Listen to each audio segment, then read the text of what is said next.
नमस्कार, जगत nature YouTube blog में आप सबका हार्दिक अभिनंदन। अत्र कुशलम तत्रास्तु। रामलीला के सीजन में पात्रों की तालीम जोर शोर से चल रही है।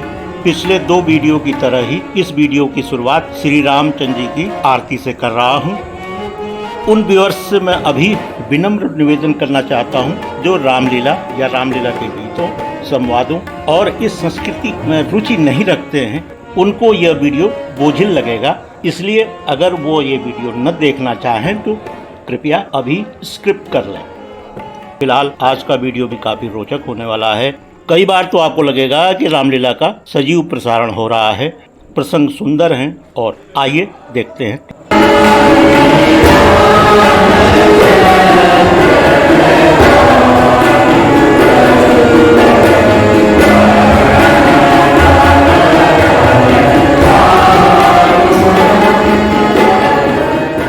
व्यूअर्स को बताना चाहूँगा कि मैं रामलीला की तालीम दिखाने के साथ साथ रामलीला के बारे में उसका इतिहास या उसके रोचक तथ्यों से आप लोगों को अवगत कराता हूँ। आज हम चर्चा करेंगे प्रचलित प्रसंगों की, यानी कि उन प्रसंगों की जिनका दर्शकों को काफ़ी इंतजार रहता है।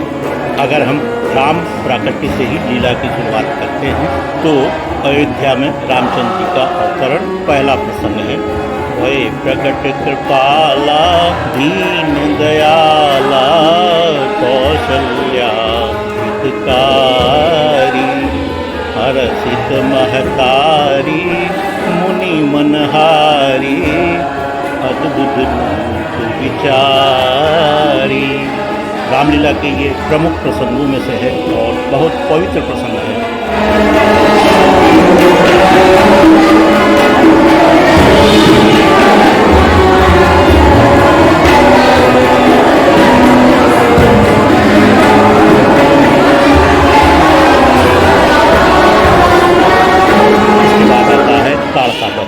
ऋषि विश्वामित्र के आश्रम में बाल्यावस्था में ही श्री राम और लक्ष्मण जी राक्षसी ताड़िका और उसके पुत्र सुबाहु का वध करते हैं, जबकि मारीच को वो बिना फर वाला तीर मार करके पंचवटी के आसपास पहुंचा देते हैं। यही मारीच लंकाधिपति रावण का मामा होता है और वेश बदलने की कला में माहिर होता है। और सीता हरण के समय आपने सुना होगा सोने का मृग, यही मारीच है और सोने का मृग बन करके पंचवटी में ये श्री राम के हाथों मुक्ति पाता है।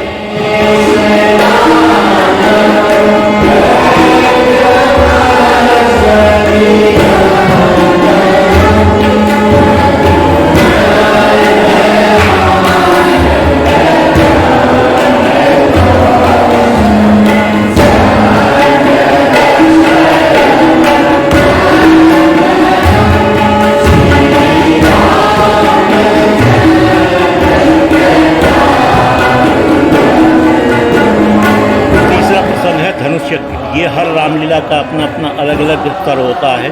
कोई इसको प्रहसन वाला बना देते हैं, कहीं कहीं बहुत शास्त्रीय तरीके से इसको प्रदर्शित किया जाता है। तो सीता स्वयंवर भी एक रोचक प्रसंग है और दर्शक इसका इंतजार करते हैं। अब थोड़ी देर तालीम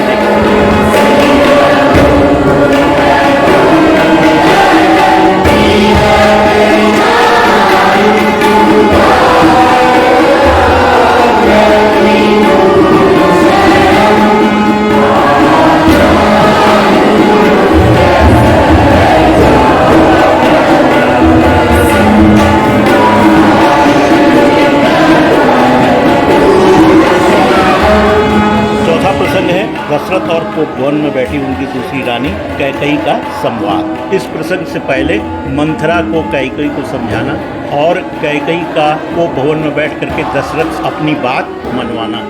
आमतौर पर इसको वरिष्ठ दर्शक ज़्यादा देखते हैं, बच्चों को बहुत ज़्यादा रुचि नहीं होती है। लेकिन ये प्रसंग काफ़ी मार्मिक कहा जा सकता है क्योंकि दशरथ जैसा बलशाली राजा एकदम असहाय नजर आते हैं।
चल रहा है। केवट का पात्र किस खूबसूरती के साथ रामचंद्र जी के साथ संवाद कर रहा है और अपनी अभिव्यक्ति को गीतों के माध्यम से प्रकट कर रहा है। देखिए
अब एक बार फिर से हम लोग प्रसंगों का जिक्र करते हैं। पांचवा प्रसंग है श्री राम, सीता और लक्ष्मण जी के वनगमन के क्रम में प्रयागराज के करीब गंगा जी के तट पर यानी कि श्रृंगवेरपुर से सचिव सुमंत जी के अयोध्या लौटने का प्रसंग है। एक दृश्य तो यह है कि सुमंत जी श्री रामचंद्र जी, सीता जी और लक्ष्मण जी को समझाते हैं कि अयोध्या लौट चलिए, बहुत हो गया, आपने वन देख भी लिया, पिताजी का कहना भी मान लिया। लेकिन श्री राम नहीं मानते हैं और वो वन के लिए प्रस्थान करते हैं। और दूसरी तरफ सुमंत जी, जो कुछ अयोध्या के लोग उनके साथ में बचे हुए हैं उनको लेकर के लौटते हैं। तो रास्ते में जो वो विलाप है वो भी बहुत ही मार्मिक है। वो गाते हैं, अवध में कामुक ले जाऊं, अवध में कामुक ले जाऊं, कहूँ क्या पूछे जब राजा। सुमन जी और दशरथ जी के जो पात्र हैं यानी कि जो पाठ खेलते हैं, उन पात्रों में संवेदनशीलता की जरूरत होती है, क्योंकि इनके जो प्रमुख प्रसंग हैं वो काफ़ी मार्मिक हैं। आखिरी में जब सुमंत जी दशरथ जी से मिलते हैं तो ये काफ़ी कारुणिक सीन है। मृत्युशैया पर लेटे हैं दशरथ जी और सुमंत जी उनके सामने होते हैं। चेहरे का भाव, आवाज़ का मॉड्यूलेशन यहीं पर देखने को मिलता है। तो ये दृश्य बच्चों के लिए नहीं है, लेकिन सीनियर लोग इसको काफ़ी रुचिपूर्वक देखते हैं। अब थोड़ी देर रिहर्सल भी देख लेते हैं।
किस प्रकार से आपको गंगा पार कराने का साहस कर सकते हैं?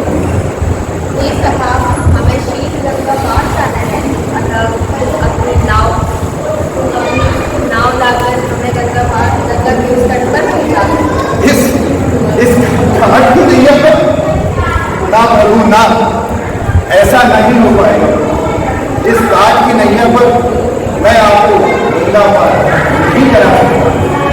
हाँ, यदि आप आदेश करें तो ये सेवक आपको एक उपाय बता सकता है। हाँ हाँ, कहो क्या कहना चाहते हो?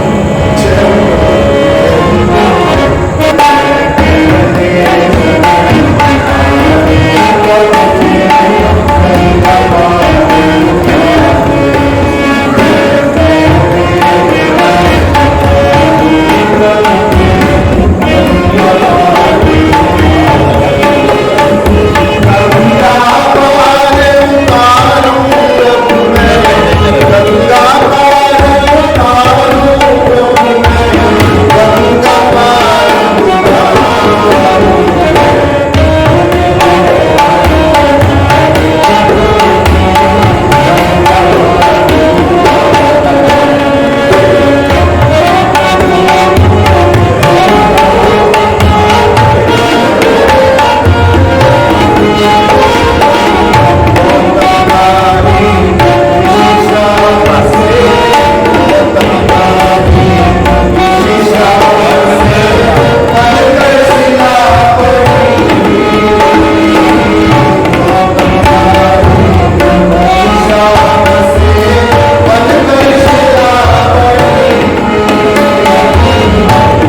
एक बार फिर से हम लोग प्रसंग पर लौटते हैं। अब छठा दृश्य है श्रृंगवेरपुर में निषाद राज केवट द्वारा श्री रामचंद्र जी और लक्ष्मण जी और सीता जी को गंगा पार कराना छठा दृश्य है। यूँ तो कहने में यह बड़ा आसान लग रहा है, मगर उस निषाद राज की कल्पना करें जिसकी प्रजा जंगलों में रहती हो और नगरी सभ्यता से बिल्कुल अनभिज्ञ हो। दूसरी तरफ गौतम ऋषि की पत्नी अहल्या जी के उद्धार का प्रसंग चारों ओर चर्चा में आ चुका हो। निषाद राज अपने लिए इस प्रसंग को खतरा मानते हैं, क्योंकि रामचंद्र जी कह रहे हैं कि हमको अपनी नाव में बिठा करके गंगा के उस पार प्रयागराज की तरफ पहुंचा दो। निषाद राज शंका व्यक्त करते हैं, एक शिला यानी पत्थर आपके चरण रज पा करके एक महिला बनकर स्वर्ग को प्रस्थान कर सकती है, तो मेरी नाव तो लकड़ी की है, काठ की है, ये तो पता नहीं छूते ही क्या होगा, इसका उड़ जाएगी, राख हो जाएगी, किस लोक में चली जाएगी पता नहीं। क्योंकि इसमें केवट परिवार की भाषा अलग है और बातचीत का तरीका भी अलग है, तो ये बच्चों को भी ये प्रसंग बहुत भाता है और हर जगह की रामलीला अलग अलग तरीके से इनोवेशंस करते हैं और उसको किस तरह से प्रस्तुत किया जाए तो उनकी कल्पना शक्ति पर है। इस तरह से केवट के श्री रामचंद्र जी, लक्ष्मण जी और सीता जी को गंगा पार कराने का जो प्रसंग है ये भी चर्चित प्रसंगों में है और बच्चों को भी ये पसंद आता है। और एक प्रार्थना इसमें बहुत बढ़िया है जो सार्वजनिक रूप से वैसे भी गाई जाती है, जो सीता जी गंगा जी की आरती करती हैं। नमो गंगे तरंगे पाप हारी, सदा जय हो, सदा जय हो तुम्हारी। आइए अब लौटते हैं रिहर्सल की तरफ।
के वीडियो में इतने ही प्रसंग का जिक्र करते हैं।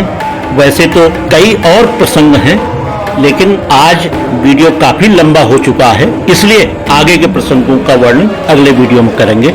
आपने यहाँ तक वीडियो देखा, आपको बहुत बहुत धन्यवाद। अगर यह पेशकश पसंद आई हो तो कृपया इसे लाइक करें, शेयर करें और साथ ही जिन भी व्यूअर्स ने जगत नेचर यूट्यूब ब्लॉग को अब तक सब्सक्राइब नहीं किया है, कृपया इसको सब्सक्राइब कर लें, आज ही कर लें, अभी कर लें। एक बार फिर से बहुत बहुत धन्यवाद। नमस्कार। जय श्री राम।